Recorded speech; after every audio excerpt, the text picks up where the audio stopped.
প্রথমে আপনাদের সকলকে নমস্কার। আমাদের মাননীয় সভাপতি রূপম সাহা তিনি আমার পরিচয় করে দিয়েছেন, সেজন্য তাকে প্রথমে ধন্যবাদ জানাই। আমাদের খুব সিনিয়র লিডার এবং বর্তমানে শিলচরের মাননীয় এমপি, আগে 5 বারের বিধায়ক ছিলেন, মন্ত্রীও ছিলেন, পরিমল শুক্লবৈদ্যদা, তিনিও আমাদের মাঝে উপস্থিত আছেন। বর্তমান মন্ত্রী মাননীয় কৌশিক রায় মহাশয়, তিনি আমাদের মাঝে উপস্থিত আছেন। এবং ধলাইয়ের আমাদের মাননীয় বিধায়ক, খুব জনপ্রিয় বিধায়ক নিহার রঞ্জন দাস, তিনিও আমাদের মাঝে উপস্থিত আছেন। আপনারা সকলে জানেন যে মাননীয় নরেন্দ্র মোদীর নেতৃত্বে আমাদের এই সরকার, যাকে এনডিএ সরকার বলি আমরা বর্তমানে, তা 11 বছর পূর্ণ করেছে।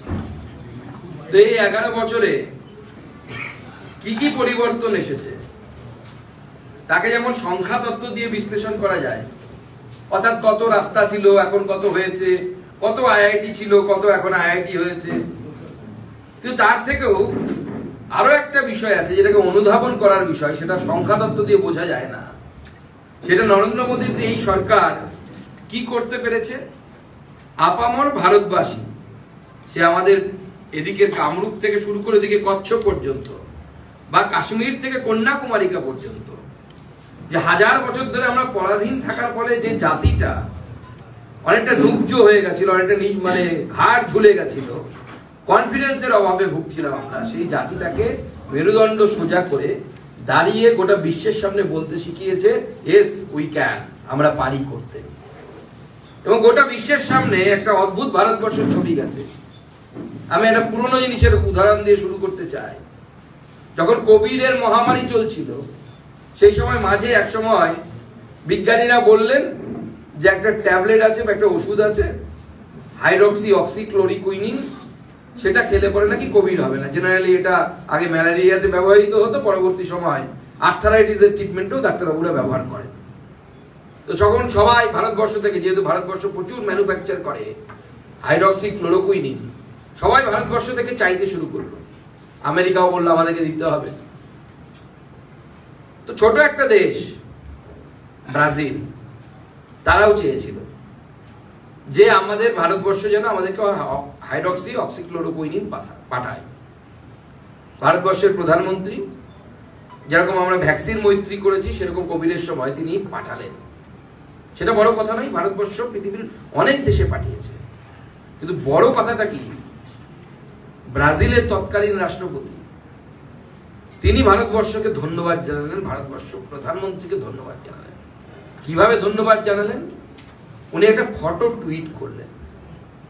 এর মাধ্যমে বোঝা যায় যে ভারতবর্ষ কিভাবে পরিবর্তিত হচ্ছে। সেই ফটোটা কি, সেই ছবিটা কি? সেই ছবিতে দেখা যাচ্ছে বজরংবলী হনুমান বিশল্যকরণী নিতে যাওয়ার সময় গোটা পাহাড়টাকে তুলে এনেছিলেন, গন্ধমাদন পর্বত। সেই ছবি টুইট করছেন ব্রাজিলের রাষ্ট্রপতি, যিনি জাতিতে বা ধর্মে খ্রিস্টান, ভারতবর্ষের সংস্কৃতি সম্পর্কে তার হয়তো আগে খুব একটা আইডিয়া ছিল না। তিনি সেই ছবি টুইট করে বলছেন যে যেভাবে গন্ধমাদন পর্বত দিয়ে বিশল্যকরণী নিয়ে এসে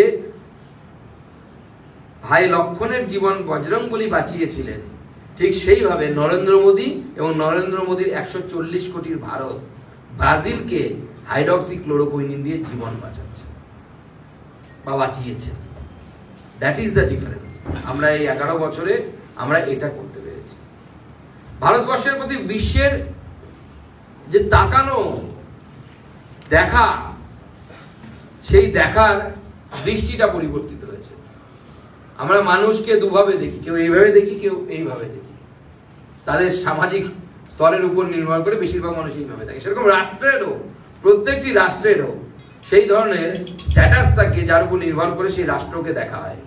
আমরা কোনো প্রাক্তন প্রধানমন্ত্রীকে ছোট করতে চাই না, সব প্রধানমন্ত্রী আমাদের জন্য শ্রদ্ধেয়। কিন্তু আমরা দেখেছি এর আগে ভারতবর্ষের প্রধানমন্ত্রীরা ভারতবর্ষের বিভিন্ন জায়গায়, ভারতবর্ষের বাইরে বিভিন্ন জায়গায় গেলে তাদের সাথে যে ধরনের আচরণ হতো, মাননীয় প্রধানমন্ত্রী নরেন্দ্র মোদী গেলে তাকে ঘিরে যে ধরনের আচরণ হয়। এবং আমি সৌভাগ্যবশত সেই ব্রাজিলেই ভারতবর্ষের প্রতিনিধিত্ব করতে G20-তে গেছিলাম, যে ব্রাজিলের রাষ্ট্রপতির কথা আমি উল্লেখ করলাম। সেখানে যখন আমি ঘুরতে বেরিয়েছি, যখন আমাদের কাজ শেষ হয়ে গেছে, মিটিং শেষ G20 ব্রাজিলের বিচে একবার দেখতে গেছি কেমন হয়, তো ওখানে আমাদের চেহারা দেখে বুঝতে পারছে যে ভারতীয় মানে সাউথ এশিয়ান, এখানকার না, লোকাল না। তারা যখন জিজ্ঞেস করছে কিছু মানুষ যে কোথা থেকে এসেছেন, তো বললাম ইন্ডিয়া থেকে এসেছি। ওই ইন্ডিয়া মানে মোদি, ইন্ডিয়া মিনস মোদি। এইটা হচ্ছে এখন গোটা বিশ্বের কাছে মেসেজ গেছে। সেটাই নরেন্দ্র মোদীর আমলে এই বিরাট পরিবর্তন। এই পরিবর্তন সেই জন্য আমরা অপারেশন সিঁদুরের মধ্য দিয়ে দেখতে পেয়েছি। যখন 22শে এপ্রিল আমাদের 26 জন মহিলার সিঁদুর যখন মাথা থেকে মুছে দেওয়ার চেষ্টা করা হলো, তখন নরেন্দ্র মোদীর নেতৃত্বে আমরা তার জবাব দিয়েছি। এবং সেই জবাবটা কেমন হয়েছে?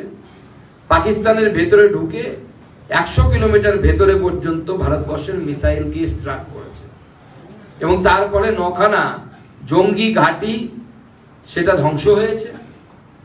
এমনকি পাকিস্তানের বিখ্যাত বা কুখ্যাত বলা ভালো যারা উগ্রপন্থী আছে, সেই উগ্রপন্থীর পরিবারের লোকেরা মারা গেছে। এবং সে দুঃখ করে বলেছে, আমি কেন ছিলাম না, আমি কেন মারা যায়নি। মাসুদ আজহার, তিনি, তার পরিবারের লোকেরা পর্যন্ত মারা গেছে। শুধু তাই নয়, তার সাথে সাথে ভারতবর্ষ এই অপারেশন সিঁদুরের মধ্য দিয়ে গোটা বিশ্বকে এই বার্তাটা দিয়েছেন। এবং মাননীয় প্রধানমন্ত্রী বলেছেন যে অপারেশন সিঁদুর সাময়িকভাবে স্থগিত, শেষ হয়নি। এবং আমরা স্পষ্ট বার্তা দিয়েছি যে ভারতবর্ষের বুকে কোনো যদি অ্যাটাক হয়, উগ্রপন্থী আক্রমণ হয়, সেই উগ্রপন্থী আক্রমণের কে অ্যাক্ট অফ ওয়ার বা ভারতবর্ষের বিরুদ্ধে পাকিস্তানের যুদ্ধ ঘোষণা হিসেবে ধরা হবে এবং ভারতবর্ষ সেইভাবে ট্রিট করবে।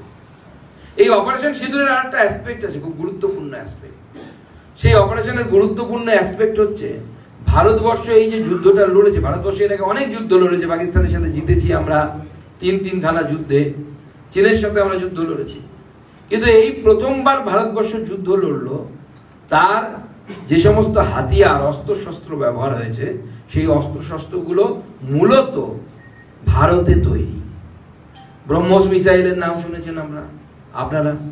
ভারতবর্ষের যেটা এয়ার ডিফেন্স সিস্টেম, আমরা ইসরায়েলের আয়রন ডোম শুনে শুনে খুব মানে অভ্যস্ত, খুব বিখ্যাত একটি এয়ার সিকিউরিটি সিস্টেম। তার সাথে সাথে S-400 ব্যবহার করা হয়েছে। S-400টা রাশিয়ার কাছ থেকে আনা। সেটাও কতটা দূরদর্শিতা এই সরকারের, চিন্তা করুন যে S-400 আনার চুক্তি ভারতবর্ষকে বিজেপির দেয়া প্রথম IITian মুখ্যমন্ত্রী এবং পরবর্তী সময়ে আমাদের প্রতিরক্ষা মন্ত্রী স্বর্গীয় মনোহর পারিকার, তিনি ভারতবর্ষের প্রতিরক্ষা মন্ত্রী হয়েই গোটা বিশ্বের রক্তচক্ষুকে উপেক্ষা করে, আমেরিকার রক্তচক্ষুকে উপেক্ষা করে S-400 নেয়ার মতো সিদ্ধান্ত নিয়েছিলেন। সেই S-400 এখন কাজে লাগছে। সেই সময় অনেকেই বলেছিলেন যে S-400 নিয়ে কি হবে, ভারতবর্ষের লোক খেতে পাচ্ছে না, অমুক পাচ্ছে না, অনেক এরকম নানা কথা বলেছিলেন। আজকে আমরা বুঝতে পারছি যে S-400 নিয়ে কি লাভ হয়েছে। এবার S-400 তো আমরা রাশিয়া থেকে নিয়েছি, কিন্তু বেশিরভাগ অস্ত্রশস্ত্র আমরা ব্রহ্মোস ব্যবহার করেছি। ব্রহ্মোস ভারতবর্ষে তৈরি। আমরা যে আকাশ তীর যে মিসাইল সিস্টেম, ছোট ছোট মিসাইল, যারা ড্রোনগুলোকে আপনারা দেখতে পাচ্ছিলেন, যে ড্রোনগুলো ঢুকছে পাকিস্তান থেকে, সোয়াপ ড্রোন বলে যেগুলোকে, সেই ড্রোনগুলোকে একের পর এক আকাশ তীর ব্যবহার করে তাকে ধ্বংস করা হয়েছে।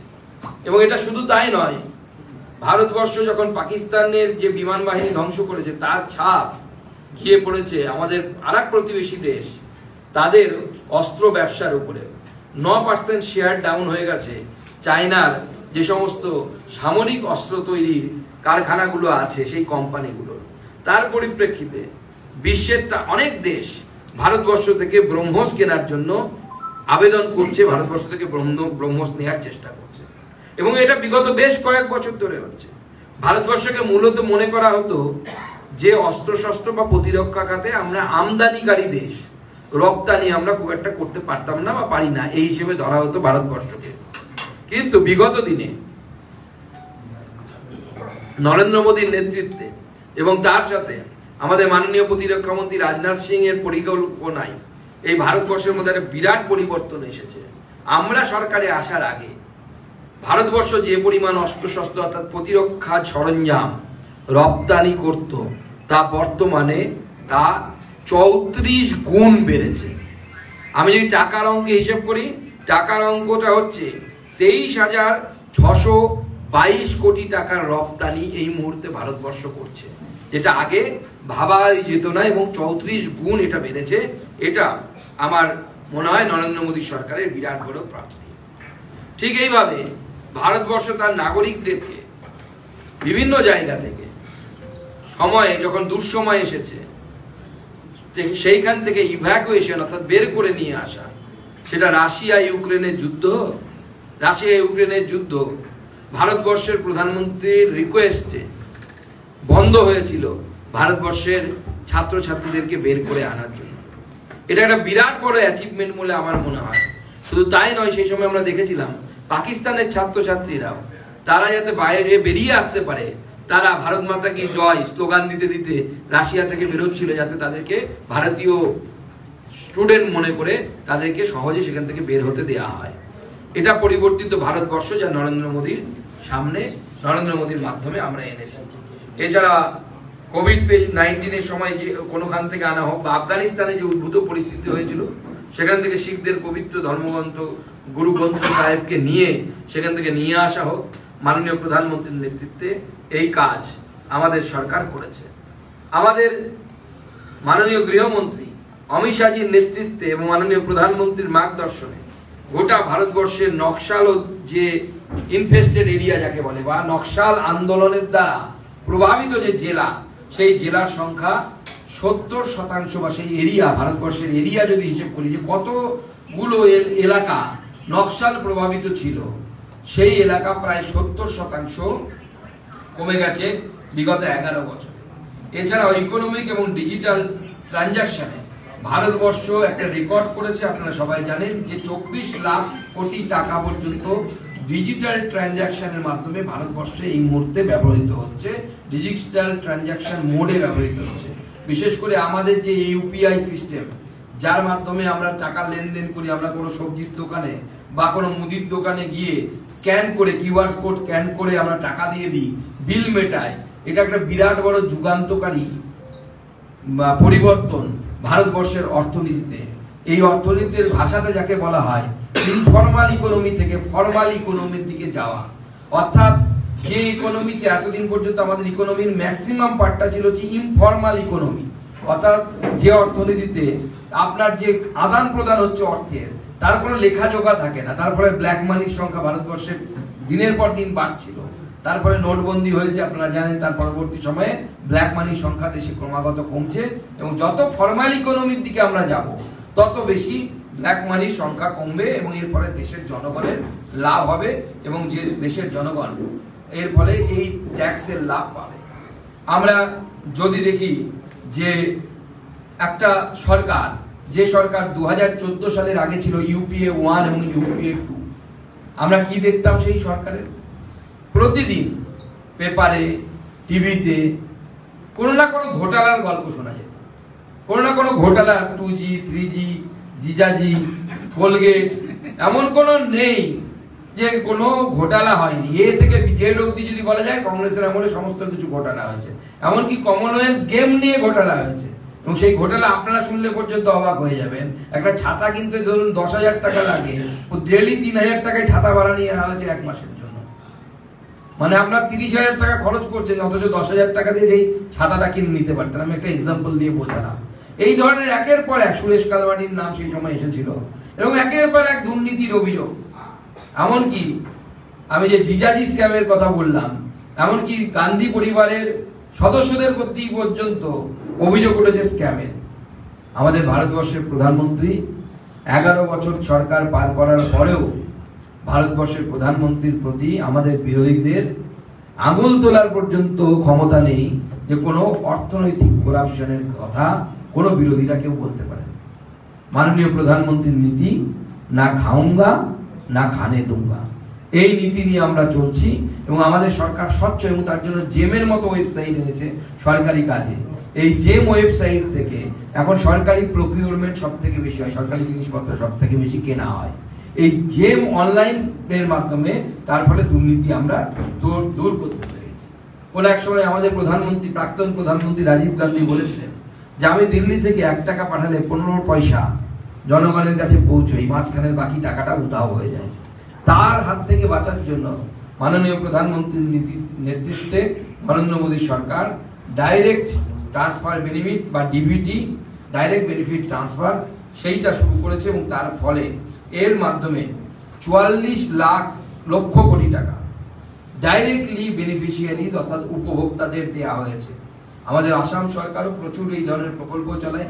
সেই প্রকল্পগুলোর ব্যাপারে আমাদের যারা এখানে মাননীয় মন্ত্রী কৌশিক বাবু তিনি বলবেন, আমি তাতে যাচ্ছি না। আমি মূলত কেন্দ্র সরকারের বিষয়গুলোতে আমি কনসেন্ট্রেট করছি। পৃথিবীতে অর্থনীতি যত গ্রো করে, যে দেশে যত বেশি ব্যবসা বাণিজ্য বাড়ে। বাংলায় একটা কথা আছে, বাণিজ্যে বসতে লক্ষ্মী। আমরা বাঙালিরা বরাবর ছোটবেলা থেকে বলে এসেছি যে বাণিজ্যের মধ্যে লক্ষ্মী বাস করে। তো বাণিজ্য কত ভালো হয় কোন দেশে, বা কতটা আপনার এখানে বৈদেশিক যারা পয়সা, যারা লগ্নি করেন, লগ্নিকারী যাদেরকে বলা হয়, তারা আসেন কিসের উপর নির্ভর করে? একটা স্কেল থাকে, গোটা বিশ্বে এরকম স্কেল আছে দেশগুলো। সেই স্কেলটাকে বলা হয় ইজ অফ ডুইং বিজনেস, অর্থাৎ কত সহজে আপনি কোন দেশে ইজ অফ ডুইং অর্থাৎ সহজতার সাথে আপনি ব্যবসা করতে পারছেন। ভারতবর্ষ 142 থেকে 142তম স্থানে ছিল ভারতবর্ষ। ভাবুন, এক সময় যখন আমরা ক্ষমতায় আসিনি তখন ভারতবর্ষের অর্থনীতিকে বলা হতো ফ্র্যাজাইল 5, বাংলা করলে ভঙ্গুর 5। ভঙ্গুর 5 মানে হচ্ছে 5টা পৃথিবীতে এরকম দেশ ছিল যাদের অর্থনীতিকে বলা হতো ভঙ্গুর অর্থনীতি, অর্থাৎ যে কোনো সময় অর্থনীতিটা ধ্বংস হয়ে যেতে পারে।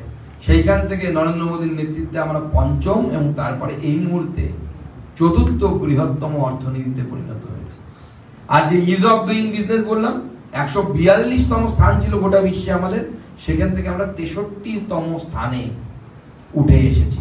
আগামী দিনে আমার বিশ্বাস আরো যে বাড়বে, এটা আমরা উপরের দিকে উঠবো, তত আমাদের এখানে নতুন নতুন ইনভেস্টমেন্ট হবে এবং 2023 এবং 24-এর অনুসারে আমরা 63তম স্থানে আছি। নতুন তথ্য বেরোলে হয়তো আমরা আরো উপরের দিকে উঠবো এবং সেখানে যে ভারতবর্ষে এই আমাদের সময়ে প্রায় 1.8 লক্ষ নতুন কোম্পানি তারা রেজিস্টার করেছে কোম্পানির এমএসএমইতে, এবং এমার্জেন্সি ক্রেডিট আমাদের সরকারের মাধ্যমে 2.39 লক্ষ কোটি টাকা আমরা তাদেরকে এমার্জেন্সি ক্রেডিট দিয়েছি। আমাদের সরকার ব্যবসাকে সামনের দিকে এগিয়ে নিয়ে যাওয়ার জন্য আমরা সেটার ব্যবস্থা করেছি। মধ্যবিত্ত সমাজ যারা চাকরিজীবী তাদের জন্য আমাদের এই সরকার 12 লক্ষ টাকা এবং তার উপরে আরো 75,000 টাকা ট্যাক্স ছাড় দিয়ে তাদের প্রতি স্নেহের পরশ গত যে বাজেট সেই বাজেটে দিয়েছে। এছাড়াও আমরা চন্দ্রযান 3কে চাঁদের সাউথ পোলে আমরা সেখানে করেছি, সেখানে আমরা ল্যান্ড করাতে পেরেছি, যা ভারতবর্ষের বিজ্ঞানীদের অশেষ কৃতিত্ব, বিরাট কৃতিত্ব বলে আমার মনে হয়। ইনফ্রাস্ট্রাকচার ডেভেলপমেন্টে ভারতবর্ষের প্রত্যেকটি জায়গা, সেটা আপনাদের কাছাড়ের মানুষ হোক বা আমাদের এই পুরো বরাক উপত্যকার মানুষ হোক, লাস্ট 10 বছরে আমাদের সরকারের সময় যে ধরনের যোগাযোগ ব্যবস্থা, যেভাবে এখানে উন্নতি হয়েছে, ভারতবর্ষের প্রতিটি প্রান্তে অ্যাসপিরেশনাল ডিস্ট্রিক্ট বলে যে ডিস্ট্রিক্টগুলোকে বলা হয়, সেই ডিস্ট্রিক্টগুলো পর্যন্ত ট্রেন এবং রাস্তার মধ্য দিয়ে ভারতবর্ষের বিভিন্ন মেন যে সিটিগুলো আছে, যেমন আপনাদের এখান থেকে ব্রডগেজ একসময় লাইনের অভাব ছিল, সেই ব্রডগেজ লাইন হয়েছে, আমরা সেই লাইনের মধ্য দিয়ে আমরা গুয়াহাটি পৌঁছতে পারছি। ঠিক সেরকম ভারতবর্ষের বিভিন্ন রাজ্যে সেই ব্যবস্থা করা হয়েছে। এছাড়া কৃষিক্ষেত্রে কৃষক সম্মান নিধি থেকে শুরু করে বিভিন্ন যে ওয়েলফেয়ার স্কিম, 80 কোটি মানুষকে বিনে পয়সায় রেশন দেয়া 5 বছরের জন্য টানা ঘোষণা করা হয়েছে। তার আগেও আমরা দিয়েছি করোনার সময় থেকে, কিন্তু তারপরে এই যে টানা আরো 5 বছর এটা চলবে, এটা বিরাট বড় ব্যাপার বলে আমার মনে হয়। শুধু এর সাথে সাথে আমাদের যে কালচারাল হেরিটেজ বলুন, সে অযোধ্যায় রাম মন্দির নির্মাণ হোক, বা কাশীতে বিশ্বনাথ করিডোর তৈরি হোক, বা আমাদের যে 370 ধারা বিলোপ হোক, একের পর এক শক্তিশালী সিদ্ধান্ত ভারতবর্ষের এই নরেন্দ্র মোদী সরকার নিয়েছে। আমাদের আয়ুষ্মান ভারতের মধ্য দিয়ে আমাদের গরিব মানুষকে 5 লক্ষ টাকার যে চিকিৎসা ব্যবস্থা, ফ্রিতে চিকিৎসার ব্যবস্থা করা, সেটাও নরেন্দ্র মোদী সরকার করেছে। এছাড়া স্টার্ট আপ ইকোসিস্টেম তৈরি করা। আমরা যদি শিক্ষাক্ষেত্রে দেখি, আমাদের এত সংখ্যক শিক্ষিত ছেলে মেয়ে তৈরি হয়েছে, তারা উচ্চশিক্ষার জন্য কোথায় যাবে, এই প্রশ্ন বরাবর ছিল। আমাদেরকে বলা হতো যে বিজেপি এমন একটি রাজনৈতিক দল যারা মন্দির তৈরিতে বিশ্বাস করে, শুধু মন্দির তৈরি করে। আমরা দেখিয়েছি যে আমরা শুধু মন্দির তৈরি করি না, মন্দিরের সাথে সাথে আইআইটিও তৈরি করি। আমি আপনাদের সামনে খুব গর্বের সাথে এই তথ্য তুলে ধরতে চাই যে আমাদের সময়, আমাদের সরকার আসার পর 8খানা নতুন IIM, 7খানা নতুন IIT এবং 490খানা নতুন বিশ্ববিদ্যালয় আমাদের সরকারের সময়ে তৈরি হয়েছে। IIIT এগুলোর কথা তো ছেড়ে দিলাম, আইজার, প্রচুর ইনস্টিটিউট আমরা তৈরি করেছি। আমরা শিক্ষাক্ষেত্রে এক অভূতপূর্ব পরিবর্তন দেখতে পাচ্ছি। গত বাজেটে শিক্ষা নিয়ে AI এ কাজ করবে, অর্থাৎ আর্টিফিশিয়াল ইন্টেলিজেন্সে কাজ করবে। সেই কাজের জন্য আমাদের সরকারের তরফ থেকে AI centre for excellence on education 500 কোটি টাকার বাজেট বরাদ্দ হয়েছে। এরকম এর আগে বিভিন্ন ক্ষেত্রে আরবান ডেভেলপমেন্টের ডিজাইনিং এর জন্য হোক, এগ্রিকালচারের জন্য হোক, AI সেন্টার সরকার খুলেছে এবং তার প্রতিফলন আমরা খুব অদূর ভবিষ্যতে দেখতে পাবো।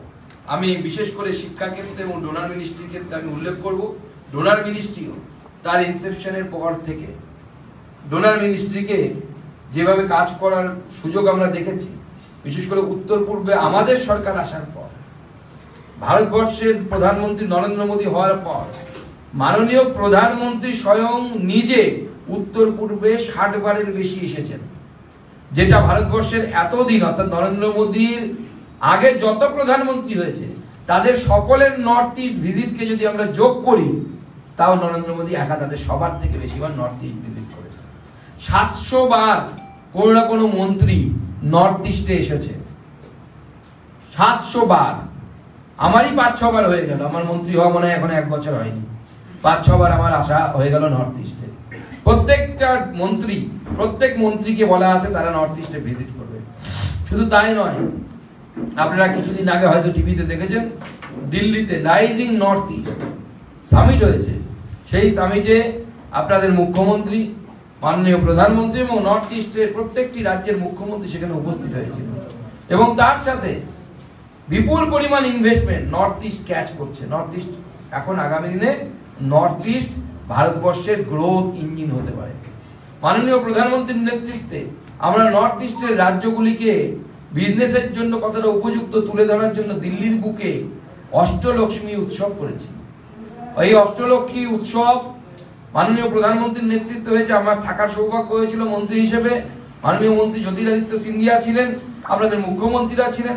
গোটা দিল্লির সামনে নর্থ ইস্টকে যেভাবে তুলে ধরা হয়েছে অষ্টলক্ষ্মী উৎসবের মধ্য দিয়ে, এর আগে কোনো সরকারের আমলে এই ধরনের অষ্টলক্ষ্মী উৎসব বা আমাদের যে রাইজিং নর্থ ইস্ট এই ধরনের ইনভেস্টর সামিট করা হয়নি, যেখানে বিশ্বের বিভিন্ন দেশের দূতরা পর্যন্ত, বৈদেশিক দূত যারা থাকে, যাদেরকে আমরা অ্যাম্বাসেডার বলি, তারা পর্যন্ত উপস্থিত ছিলেন।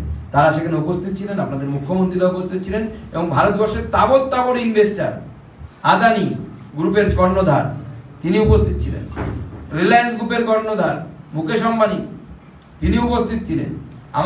আমার নিজের যে রাজ্য সেখান থেকে হর্ষ নেউটিয়া গেছিলেন, যিনি ওনার যে গ্রুপ সেই নেউটিয়া গ্রুপের কর্ণধার।